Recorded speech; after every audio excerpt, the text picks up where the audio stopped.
კარმიული მიმოხილვები კაცობრიობის ისტორიულ ქმნადობასთან მიმართებაში. ტომი მეორე, მერვე, მეცხრე, მეთორმეტე ლექცია. დღეს ვკითხულობთ მეცხრე ლექციას. ჩვენ კიდევ ერთხანს შევყავდებით ადამიანის კარმიული განვითარების კანონზომიერ კავშირებზე. დღეს მე ვილაპარაკებ კარმის ქმნადობის შინაგან კონფიგურაციაზე. სახელმდობ კარმის იმ ნაწილზე, რომელიც უპირატესად ადამიანური ცხოვრების მორალურ, ეთიკურ და სულიერ მხარეებს ეხება. საერთოდ უნდა გვახსოვდეს, რომ როდესაც ფიზიკურის მიღმიერს ვაპყრობთ მზერას, ამ დროს ცხადდება ის, რომ რაც კარმას ეხება, სულიერი მიზეზებითაა გამოწვეული. ჩვენ წავიკითხეთ, რომ როდესაც ფიზიკურის მიღმიერს ვაპყრობთ მზერას, აი ეს ფრაზა რას ნიშნავს? იცით, რომ ამას ჩვენ ვაკეთებთ ყოველთვის, როდესაც კარმას ვიხილავთ. იმიტომ რომ ეს კარმული ურთიერთკავშირები, თუნდაც ფიზიკურში, ვთქვათ, ავადმყოფობებში, ხო გამოვლენილი, არსობრივად მაინც სულიერია. ამდენად თუ კი ჩვენ კარმულ განხილვას ვაწარმოებთ, ყველა შემთხვევაში ნებისმიერი ვითარებისას სულიერს ვეხებით. მაგრამ დღეს შევეცდები ყურადღება შევაჩერო კარმის ეთიკურ სულიერ შვინვიერ ნაწილზე. მე ვთქვი, რომ კარმის ქმნადობა დაკავშირებულია მთვარის იმ არსებებთან, რომლებიც მიწიერი განვითარების შორეულ ეპოქებში დედამიწაზე ცხოვრობდნენ. შემდეგ მთვარის გამოყოფასთან ერთად განეშორდნენ დედამიწას, მთვარეზე დასახლდნენ და მთვარის ბინადარნი გახდნენ. ის, რასაც ჩვენ ვუწოდებთ მთვარეს, რომლის ფიზიკური ნაწილიც მე ასე ვიტყოდი მხოლოდ და მხოლოდ მინიშნებაა მთვარეზე, განხილულ უნდა იქნას როგორც გარკვეულ სულიერ არსებათა მატარებელი. სახელმდობ იმ არსებათა, რომელთა შორის უმნიშვნელოვანეს წარმოადგენს ისინი, ვინც ოდესღაც როგორც უდიდესი პირველმასწავლებლები დედამიწაზე ცხოვრობდნენ და ვინც ადამიანებში შთანერგეს ის სიბრძნე, რაზეც მე არაერთგზის მილაპარაკია. მაშასადამე ეს არსებები დედამიწაზე ცხოვრობდნენ იმ პერიოდში, როდესაც მთვარე ჯერ არ იყო გამოყოფილი დედამიწიდან. მაშინ მათ შეიძლება ითქვას კაცობრიობაში ჩაღვარეს სიბრძნე, რის შემდეგაც ადამიანები ერთგვარი შინაგანი გასხივოსნების წყალობით ამ სიბრძნემდე მივიდნენ. ხერხი, რომლითაც მოქმედებდნენ ეს არსებები, სავსებით განსხვავდება იმისგან, რა ხერხითაც დღევანდელი ადამიანი მოქმედებს დედამიწაზე. ამ პირველმასწავლებელთა მოქმედების სტილს, ხალხისადმი მათი ურთიერთობის მანერას შეიძლება მაგიური ეწოდოს. მათ ამგვარ მოღვაწეობას საფუძველს უქმნიდა მხოლოდ ის, რომ იმ დროის ადამიანური ნებელობის ზემოქმედება, მათ შორის გარე მოვლენებზეც, იყო ძალზე ძლიერი, დღევანდელს ბევრად აღმატებული. დღეს ნებელობას გარე სამყაროზე ზემოქმედება მხოლოდ ფიზიკურის მეშვეობით ძალუძს. დღეს ნებელობას გარე სამყაროზე ზემოქმედება მხოლოდ ფიზიკურის მეშვეობით ძალუძს. რათა ადგილიდან დავძრათ რაიმე საგანი, ჩვენ უნდა ავამოქმედოთ ჩვენი ნებელობა და ვუბიძგოთ საგანს, საგნისკენ მივმართოთ ხელის ძალა.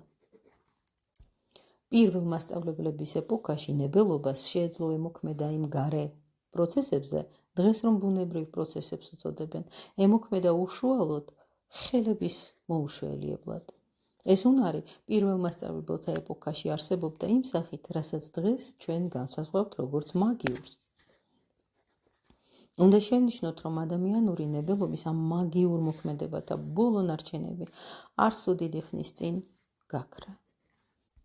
ასე მაგალითად, რუსოს მონათხრობიდან, ეს ჟან-ჟაკ რუსო არ გახლავთ, ცნობილია, რომ თბილ ქვეყნებში მას შეეძლო მასთან მოახლოებული ბაყაყის პარალიზება და მეტიც, გამჭოლი დაჟინებული მზერით იგი უბრალოდ კლავდა მათ.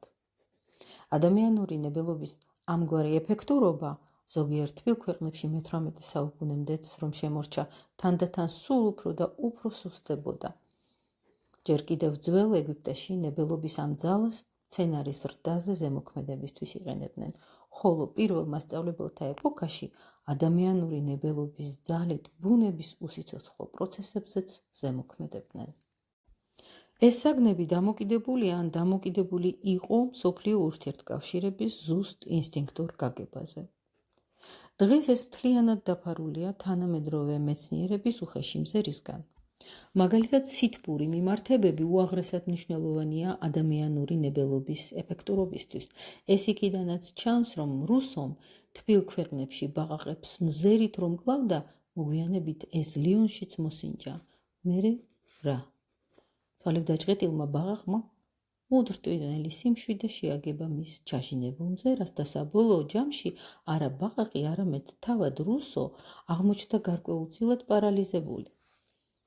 ექიმმა მხოლოდ გველი შხამის გამოყენების შემდეგ დააბრუნა იგი ამ ქვეყნად.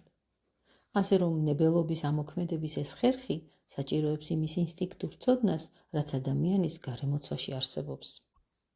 ეს უძველესი პირველმასწავლებლები სულიერი საფუძვლიდან, სულიერი ანუ ზეგრძნობადი საფუძვლებიდან გამომდინარე, ფლობდნენ ბუნების ინტენსიურ სიღრმისეულ ცოდნას.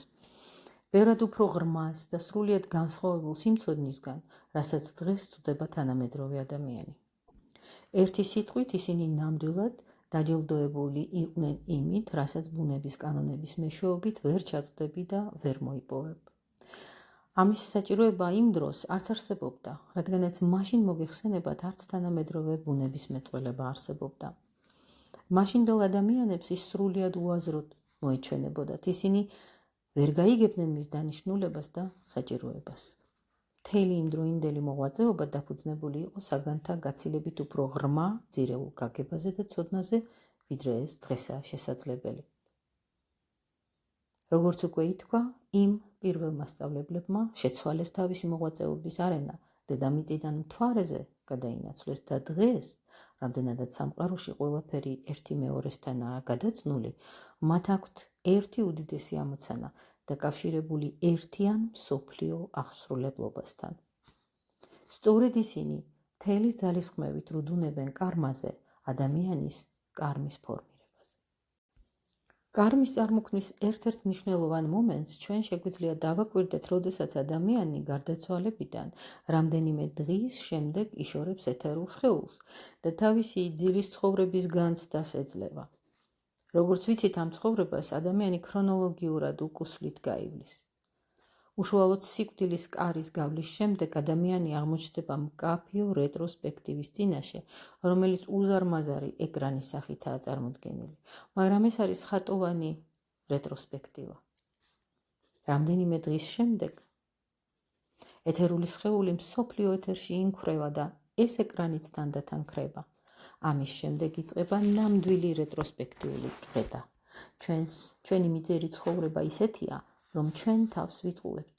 როდესაც გგონია, რომ ძალგვიც ჩვენს მოგონებებში მისი როგორც ერთიანი მთელის მოხელთება. ცხოვრება თავის დინებაში არ არის ერთმთლიანი. ჩვენ განვიცდით ცნობიერ დღეს, არაცნობიერ ღამეს, შემდეგ კვლავ ცნობიერ დღეს, არაცნობიერ ღამეს და ასე შემდეგ. როდესაც ადამიანი თავის თავს იხსენებს, მას ავიწყდება, რომ დღეებს შორის ადამიანი თავის თავს იხსენებს. მას ავიწყდება, რომ ამ დღეებს შორის არსებობს ღამეები.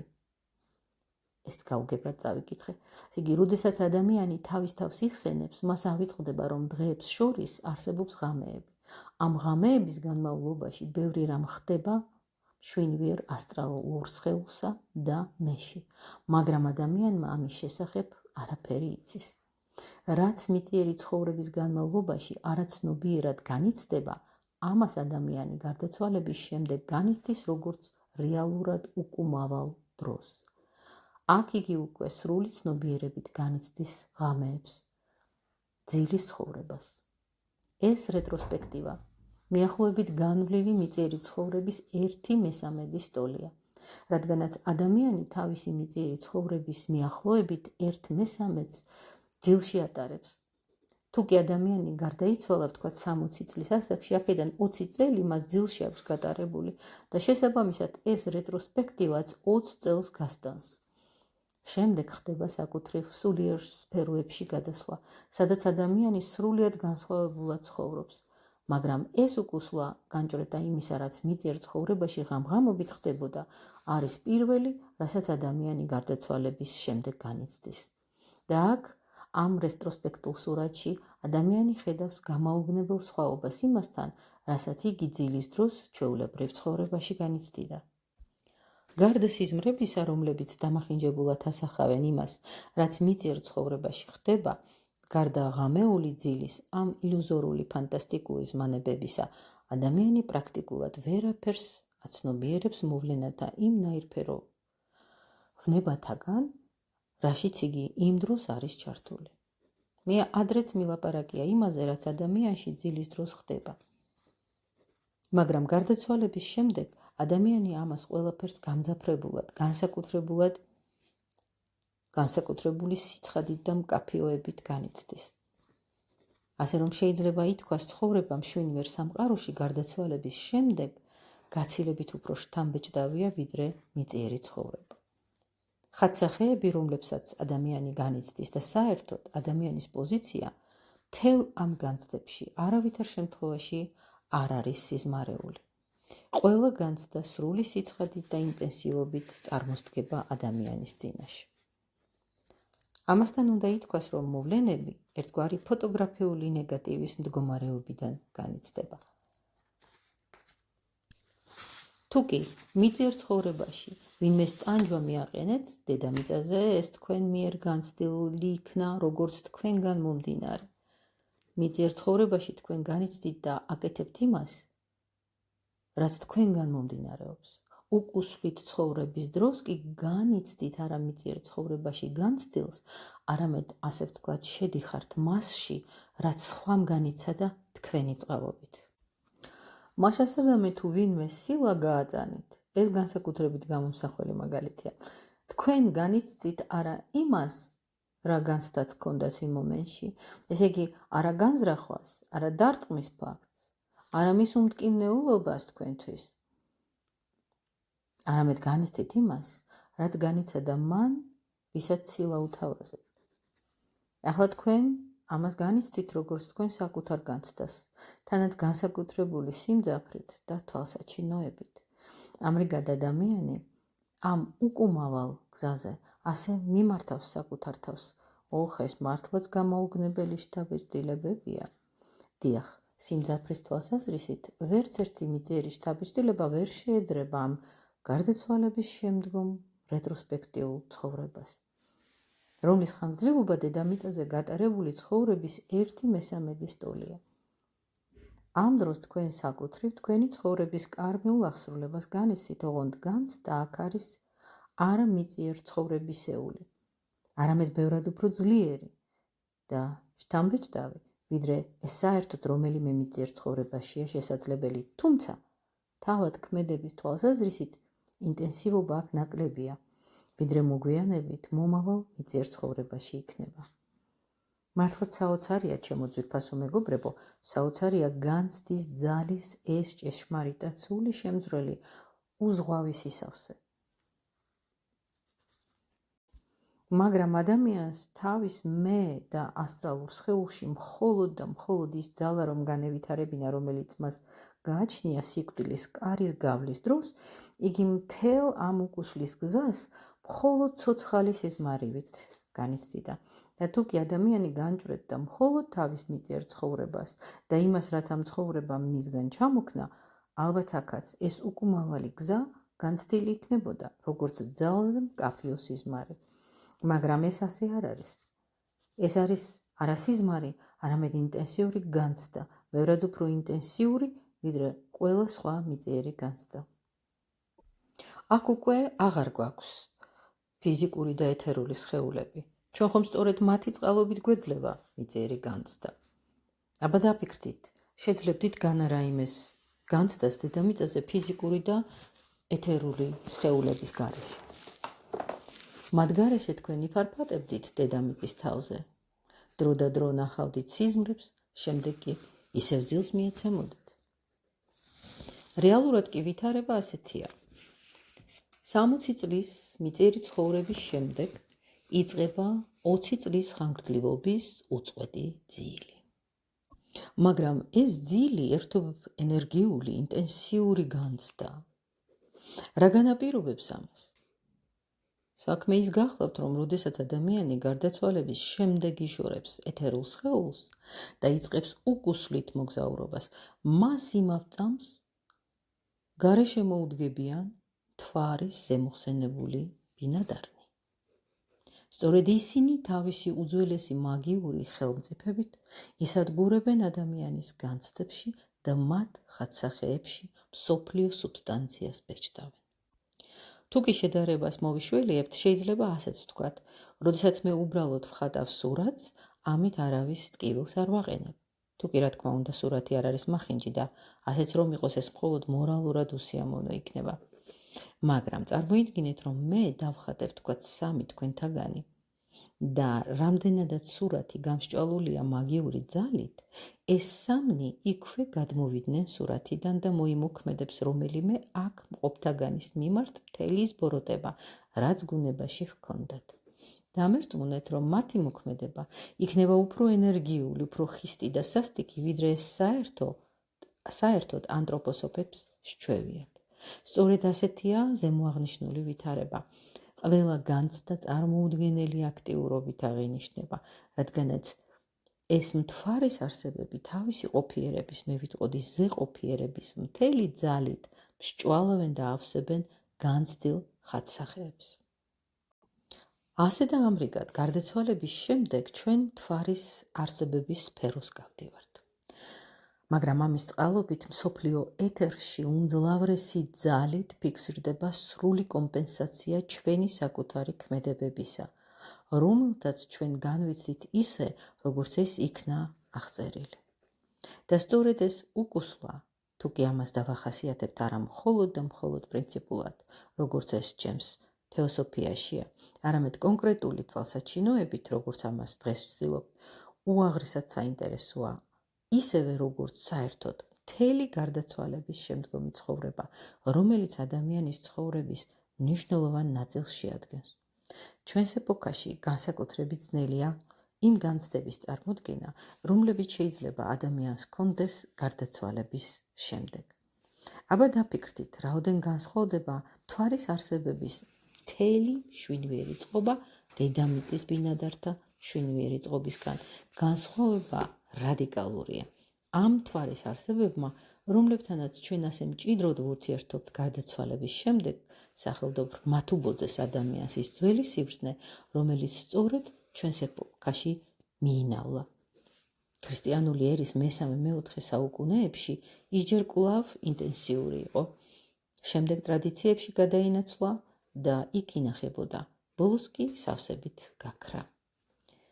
მე არაერთხელ აღმინიშნავს, რომ ადამიანები ვერ მივიდოდნენ თავისუფლებამდე, ვერ მოიპოვებდნენ თავისუფლებას. პირველ მასწავლებელთა ეს უდიადესი სიბრძნე რომ შენარჩუნებულიყო. მაშასადამე დასაბამიერი სიბრძნე გაქრა, იგი შეცვალა რაღაც სხვამ, აბსტრაქტულმა აზროვნებამ. დღეს ადამიანი აზროვნებს ცნებებით, რომლებსაც არაფერი აქვს საერთო სულიერ სამყაროსთან. მე მოვიშველიებ შედარებას, რომელიც აქ ერთხელ უკვე გამოვიყენე. არისტოტელემ ჩამოაყალიბა 10 კატეგორია, ესე იგი 10 ცნება, რაც საკუთრივ ძველი სიბრძნის ნახმებს წარმოადგენს. ყოფიერება, რაოდენობა, ხარისხი, მიმართება, მდგომარეობა, სივრცე, დრო, ფლობა, ქმედება, ტანჯვა. ეს 10 მარტივი ცნება არისტოტელემ კატეგორიები რომ უწოდა, დღეს ჩვეულებრივი სასკოლო ლოგიკის სახელმძღვანელოშია შეტანილი. გიმნაზისტები ვალდებული არიან დაიზეპირონ ისინი. ფილოსოფიის პროფესორებმაც იციან ეს ცნებები, მაგრამ საკუთრივ რა იციან მათ ამ 10 ცნების ცოდნით. ეს 10 ცნება თანამედროვე ადამიანისთვის სრულიად უინტერესოა, მაგრამ ვინც ამ ცნების ჭეშმარიტ მნიშვნელობას წვდება, მისთვის ისინი ცოტათი მეც ნიშნავს და უფრო ნაკლებად მოსაწყენია ვიდრე ჩვენი ალფავიტის ასოები. მაგრამ საკუთრივ რა იციან მათ ამ 10 ცნების ცოდნით. ეს 10 ცნება თანამედროვე ადამიანისთვის სრულიად უინტერესოა, მაგრამ ვინც ამ ცნებების ჭეშმარიტ მნიშვნელობას წვდება, მისთვის ისინი ცოტათი მეც ნიშნავს და უფრო ნაკლებად მოსაწყენია ვიდრე ჩვენი ალფავიტის ასოები. წარმოიდგინეთ, რომ თქვენ არაფერი იცით ალფავიტის შესახებ, გარდა მისი შემადგენელი ასოებისა A, B, G, D, E, V და ასე შემდეგ. რა მოხდებოდა? გოეთეს ფაუსტი მხოლოდ ასოებრივად რომ იცოდეთ. გადაშლიდით წიგნს და იქ მხოლოდ ნაცნობ ასოების სხვადასხვა შეხამებას ნახავდით. და თუ კი არ ისწავლიდით კითხვას, არამედ მხოლოდ და მხოლოდ წიგნის გადაშლით და იქ ნაცნობი ასოების ამოცნობით შემოიფარგლებოდით, რა იქნებოდა ეს იმასთან შედარებით, რასაც წიგნიერი ადამიანი ფაუსტის ხელში აღებისას განიცდის. ყველა წიგნი არსებითად ერთი და იგივე ასოებიდან შედგება, მაგრამ სულ სხვა, როდესაც ადამიანს კითხვა შეუძლია, მთელი გრძნობადი სამყარო იშლება თქვენს წინაშე იმის წყალობით, რომ თქვენ ძალგიცთ ჟონგლირება ამ ასოებით, თქვენ ძალგიცთ მათი გამოყენება. მაგრამ ლოგიკის მცოდნეებს, რომლებმაც დღეს აითვისეს ეს 10 კატეგორია, ყოფიერება, რაოდენობა, ხარისხი, მიმართება, მდგომარეობა, სივრცე, დრო, ფლობა, ქმედება, ტანჯვა. უკვე აღარ ახსოვთ ამ კატეგორიების მნიშვნელობა და მოგვაგონებენ მათ, ვინც არ იციან კითხვა და ყველა წიგნში ერთსა და იმავე ასოებს A, B, G, D, E და ასე შემდეგ პოულობენ. ამ დროს კი არისტოტელეს ეს კატეგორიები უნდა ვიცოდეთ ისე, რომ შევძლოთ მათი გამოყენება ისევე როგორც საჭიროებისამებრ სხვადასხვაგვარად ვაკავშირებთ ასოებს. მაშინ ამ 10 ცნებით სულიერ სამყაროში კითხვა შესაძლებელია. ეს ცნებები ასოებია. მაგრამ ჩვენს ეპოქაში თანდათანობით ჩამოყალიბდა ისეთი მდგომარეობა, როდესაც ცნებები მხოლოდ და მხოლოდ იციან, რაც იგივე ვიცოდეთ ალფავიტი, როგორც ასოთა უბრალო თანმიმდევრობა. შედეგად ადამიანს ყურადღების მიღმა რჩება ყოველივე სულიერ სამყაროსეული, რადგანაც იგი არის სწრაფვის სულიერ სამყაროში კითხვის დაუფლებისთვის გამოიყენოს არისტოტელეს მოდიფიცირებული კატეგორიები. ამ მიმართებით წარსული დროის ფილოსოფოსებსაც გადახდენიათ სასეირო ისტორიები. შუა საუკუნეების შუა წლებში ცხოვრობდა ერთი ჭკვიანი კაცი სახელად რაიმონდ ლული, რომლისთვისაც ტრადიციებიდან ჯერ კიდევ ცნობილი იყო რაღაც ამ ლოგიკური კატეგორიების ძირითადი ლოგიკური ცნებების შესახებ. ლულის სურდა თავისი ცოდნა სააშკაროზე გამოეტანა, მაგრამ იმ დროს წესების შესაბამისად მას ამისთვის ხატსახეები უნდა გამოეყენებინა. ეს ხატსახეები სიტყვებში რომ გადავიტანოთ, რაიმონდ ლულის უნდა ეთქვა, ჩემი თანამედროვენი წმინდა წყლის ჩერჩეთები არიან, რადგანაც მათი განათლება მხოლოდ ასოების A, B, G, D და ასე შემდეგ ცოდნით შემოიფარგლება. მათ არ გააჩნიათ ფუძემდებლური ძირითადი ცნებების მეშვეობით კითხვის უნარი. ადამიანს უნდა შეეძლოს ამ ძირითადი ცნებების დაკავშირება ისევე, როგორც ასოებია თანაშერწყმული სიტყვებსა და ფრაზებში. მაშინ შესაძლებელია სულიერ სამყაროში კითხვა. მაგრამ ასეთი პირდაპირობა იმდროინდელი ზნე-ჩვეულებებისთვის მიუღებელი იყო. ამიტომ მან თქვა, ამოვწეროთ პატარა ფურცლებზე ძირითადი ცნებები, შემდეგ ავიღოთ რულეტი, ან რაღაც მსგავსი, ავურიოთ ერთმანეთში ეს ცნებები, დავყაროთ რულეტზე და დავატრიალოთ იგი. ტრიალის პროცესში რულეტი ერთმანეთის მიყოლებით ცნებას ცნებაზე გადმოისვრის. შემდეგ წავიკითხოთ ისინი ვინძლო, რაღაც მაინც გამოგვივიდეს. ეს რა თქმა უნდა მხოლოდ შედარება იყო, რამე თუ ლულის აქ მხედველობაში ჰქონდა არა უსულო რულეტი, არამედ სულიერი თავი, რომელშიც ეს ცნებები უნდა ტრიალებდეს. მაგრამ ვინც კი ამ ისტორიას მოკრა ყური, ყველამ პირდაპირი მნიშვნელობით მიიღო იგი და მას აქეთ რაიმონდ ლულის ამ აზრს ბავშვურ სიბრიყვედ მიიჩნევენ. რეალურად ეს მართლაც უგუნურებაა, ოღონდ ახალი ფილოსოფიის მხრიდან, რომელსაც ვერ გაუგია რაზეა აქ ლაპარაკი. თქვენ ხედავთ, რომ არსებითად დაკარგულია თითქმის ყველაფერი, რაც წარსულში კაცობრიობას გადაეცა იმ პირველ მასწავლებელთაგან, რომელთაც დღეს ჩვენ განვიხილავთ როგორც მთვარის ბინადართ. და უშუალოდ გარდაცვალების შემდეგ ადამიანი თავის უკმოგზაურობაში თავისებურად ეცნობა ამ არაჩვეულებრივ ცოდნას.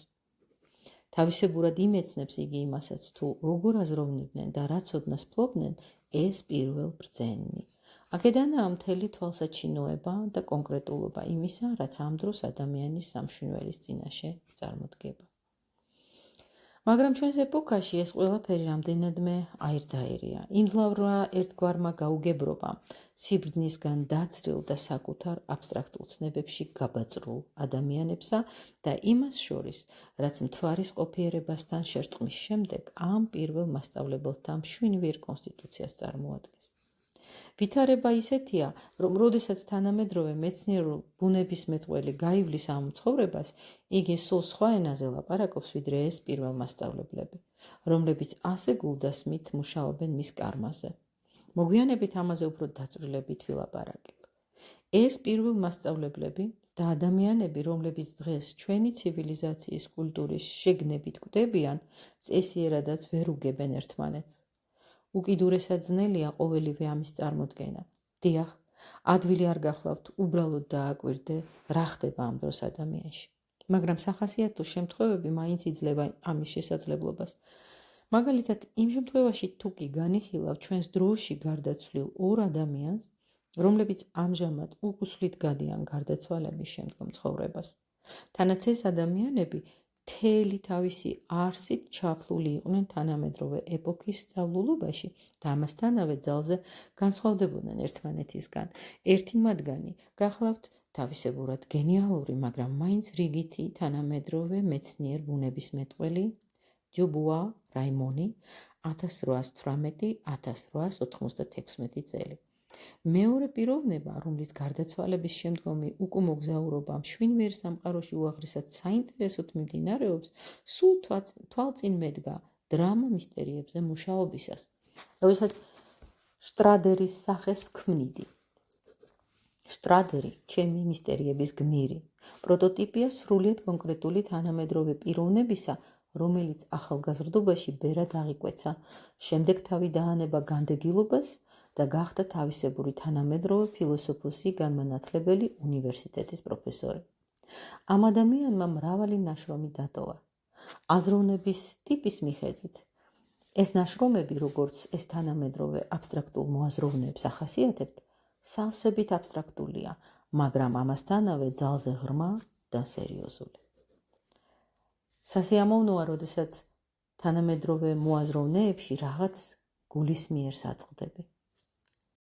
ცხადია, თანამედროვე ადამიანში აღარ არის მაგალითად ჰეგელის გულითადობა.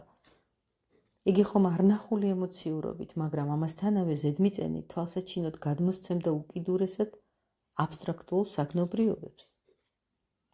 ჰეგელი იყო ადამიანი, რომელსაც ცნებებით შეშის დაპობა შეეძლო, იმდენად მყარი და კონკრეტული იყო მისი ეს ცნებები. თანამედროვე ადამიანისთვის ცნებათა ასეთი კონკრეტულობა, რა თქმა უნდა, უცხოა, მაგრამ ადამიანი, რომელსაც მე გულისხმობ, ერთგვარი გულისხმიერებით ეკიდებოდა აბსტრაქტულ ცნებებს. მისი ცხოვრება გამუდმებით თვალწინ მედგა, როდესაც ჩემს მისტერიებში შტრადერის სახეს ვქმნიდი და ჩემთვის განსაკუთრებით საინტერესო იყო ამ პიროვნების გარდაცვალების შემდგომი მოგზაურობა. აუცილებლად გასათვალისწინებელია, რომ მთელი მისი აზროვნების ყაიდა, როგორც თანამედროვე ბუნების მკვლევარის, ან შეიძლება ასევე ითქვას ნატურფილოსოფოსისა, იყო აბსტრაქტული. მაგრამ ამასთან ერთად მას ერთგვარი თეოლოგიური ელფერით დაჰკრავდა, რაც უდავოდ წინა ინკარნაციიდან იყო თანმოყოლილი. ყოველ შემთხვევაში ეს ადამიანი სულიერი სამყაროს რეალობის ერთგვარი შეგნებით იყო გასხიოსნებული. ასე დაამრიგად, ამ პიროვნების ცნებები უფრო მეტად ენათესავებოდა მთვარის არსებათა მშვინვიერ წყობას, ვიდრე დიუბუა რეიმონის მსგავსი ჩვეულებრივი სახელოვანი მეცნიერებისა და ჩვენ ხვდებით იმის მოწმე, რომ მშვინვიერ სამყაროში ზემოხსენებული მთვარის სფეროს გავლისას ეს ჩვეულებრივი სახელოვანი მეცნიერი სრულ გაუგებრობაში ექცევა, როგორც უცხო ქვეყანაში, უცხო ენაზე მოლაპარაკეთა გარემოცვაში მოხვედრილი ადამიანი. არავის მისი არ ესმის, მასაც არა გაეგება რა მათი. მიახლოებით ასეთივე სიტუაციაში აღმოჩნდებიან თანამედროვე ცივილიზებული, ცნობიერებიდან ამოზრდილი ადამიანები გარდაცვალების შემდგომი უკუმოგზაურობის პერიოდში. მაგრამ იგივეს ვერ ვიტყვი ჩემი დრამა მისტერიის გმირი შტრადერის შესახებ. აქ ვითარება რამდენადმე განსხვავებულია. და ზუსტად მისი უკუმოგზაურობის დროს შეიძლებოდა იმის აღქმა, თუ რაოდენ უჩვეულო ინტერესით ადევნებდნენ თვალს ეს მთვარის არსებები. მე იძულებული ვარ ვისარგებლო მიწიერი სიტყვებით, თუმცა ისინი წარმოუდგენლად ტრივიალურია იმ საქმისთვის, რაზეც ახლა ვსაუბრობ. ეს ჩანართია. და კიდევ ერთხელ წავიკითხოთ ხო ეს ფრაზა. აქ ვითარება რამდენადმე განსხვავებულია და ზუსტად მისი უკუმოგზაურობის დროს შეიძლებოდა იმის აღქმა, თუ რაოდენ უჩვეულო ინტერესით ადევნებდნენ თვალს ეს მთვარის არსებები იმას, რა ხერხით, როგორი მანერით შემოჰქონდა ამ პიროვნებას მშვენიერ სამყაროში თავისი აბსტრაქტული აზრები. თავად შტრადერმა კი თავის მხრივ განიცადა არაჩვეულებრივი განსაცვიფრებელი გასხივოსნება, რომელიც მას შეეძლო ასე გამოეხატა. ყველაფერი, რასაც მე დედამიწაზე ვებრძოდი, ის მართლაც ტრადიციების წინააღმდეგ მებრძოლი იყო. სინამდვილეში სულ სხვა რამ ყოფილა. და ამის მიზეზია ის, რომ ძველი კეთილი ზესი ბრძნე ნელ-ნელა აბსტრაქტულ სიტყვებად იქცა. ასე რომ მე საკუთრივ ქარის წისქვილებთან მიბრძოლია. რეალობას მხოლოდ ახლაღა ხედავ. ასეთი პიროვნების გარდაცვალების შემდგომი უკუმოგზაურობა, რომლის პროცესშიც იწყება კარმის ფორმირება, ცხოვრებისთვის უაღრესად საინტერესოა. ამ მიმართებით კიდევ უფრო ნათელი მაგალითია სხვა პიროვნება. ფილოსოფოსი, რომელიც არაერთხელ მიხსენებია, იაკობ ფრო შამერი. ავტორი წიგნისა ფანტაზია, როგორც მსოფლიო პროცესის ძირითადი პრინციპი. მისი აბსტრაქტული ცნებები მართალია მშვენიერი სითბოთია გაჯერებული, მაგრამ ზემო მოხსენებული პიროვნების მსგავსად მასაც აბსტრაქტულ მოაზროვნეთა რიგს მიაკუთვნებდნენ. თუმცა მისთვის იმდენად აუტანელი იყო მოდერნიზმის აბსტრაქციები, რომ სამყაროს კონსტრუირების პრეროგატივა მან არა ცნებებს, არამედ ფანტაზიას მიაკუთვნა.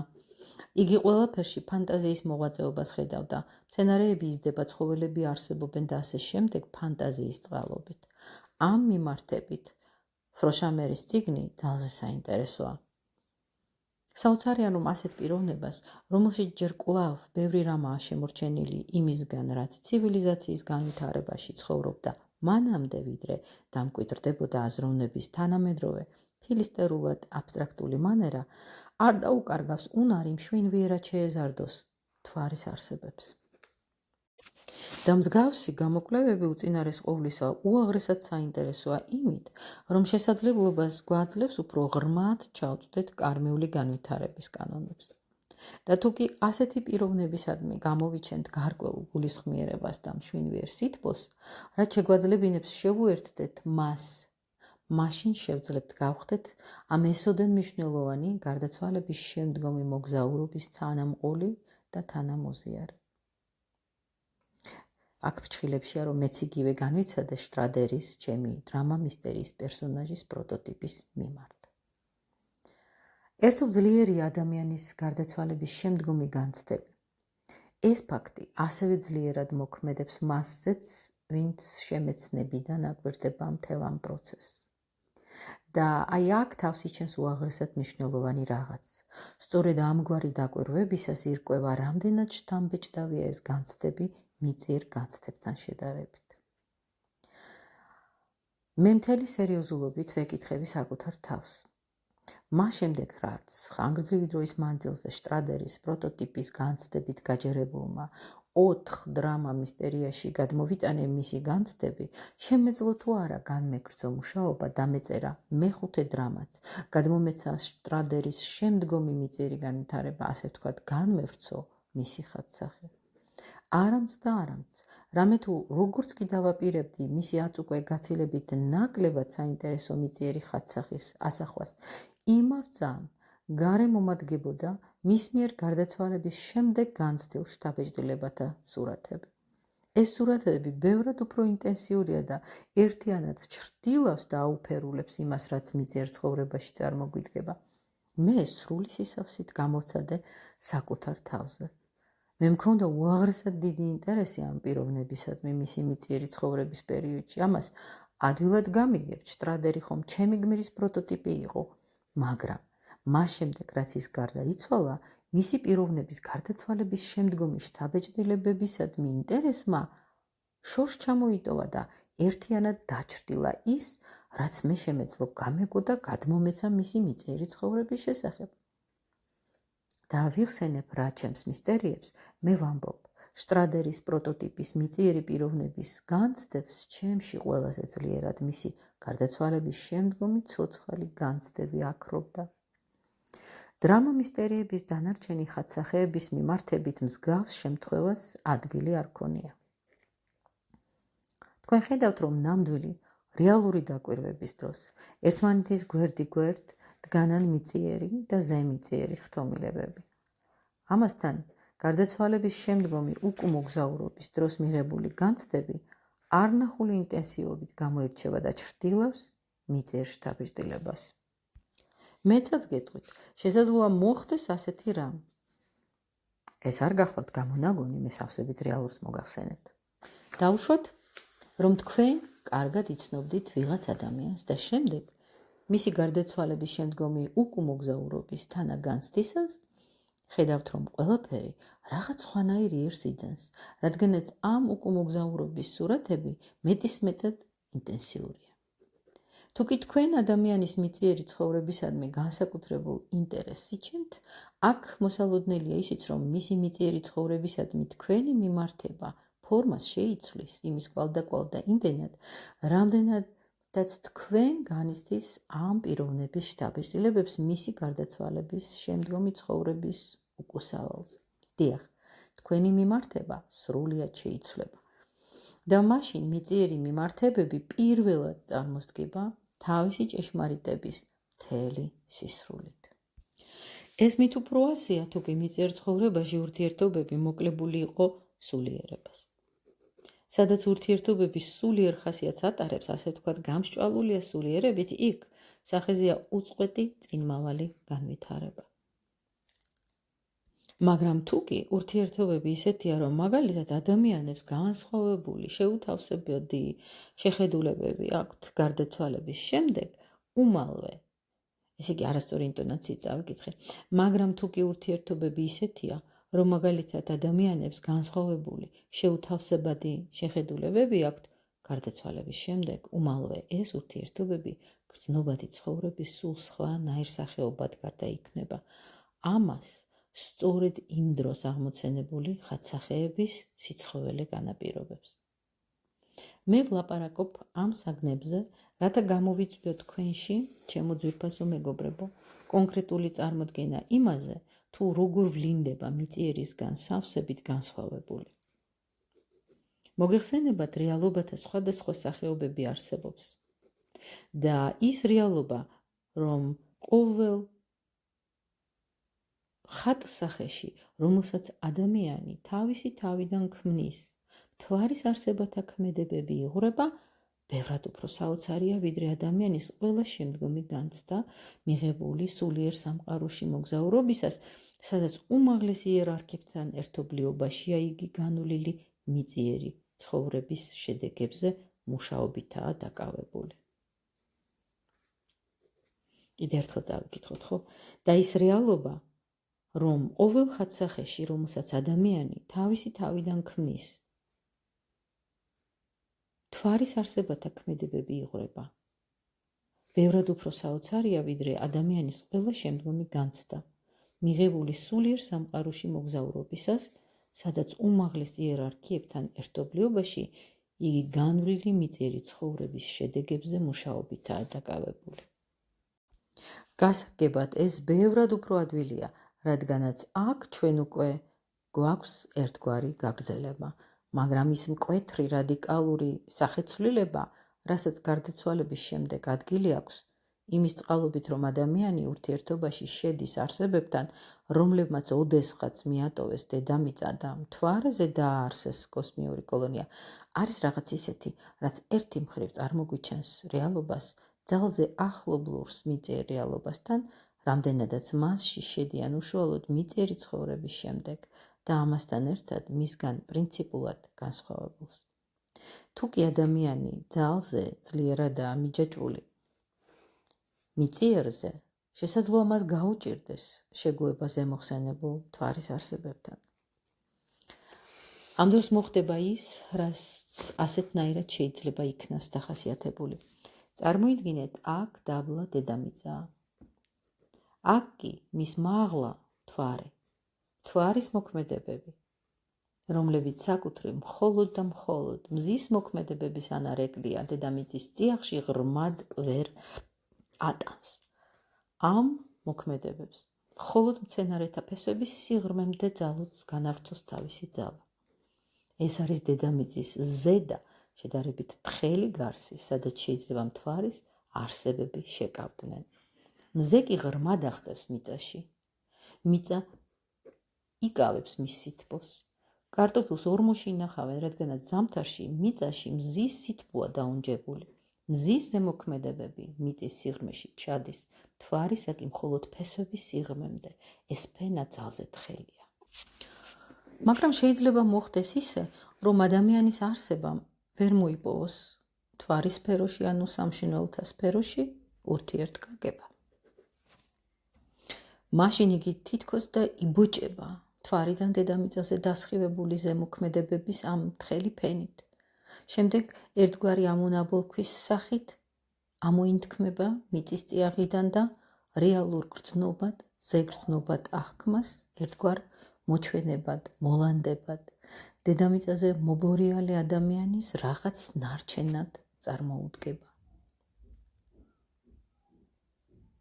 არსებობს ლეგენდები და პოეტური ქმნილებები, რომლებშიც მსგავსი მოვლენები აღწერილია. ისინი რეალობას ეყრდნობა.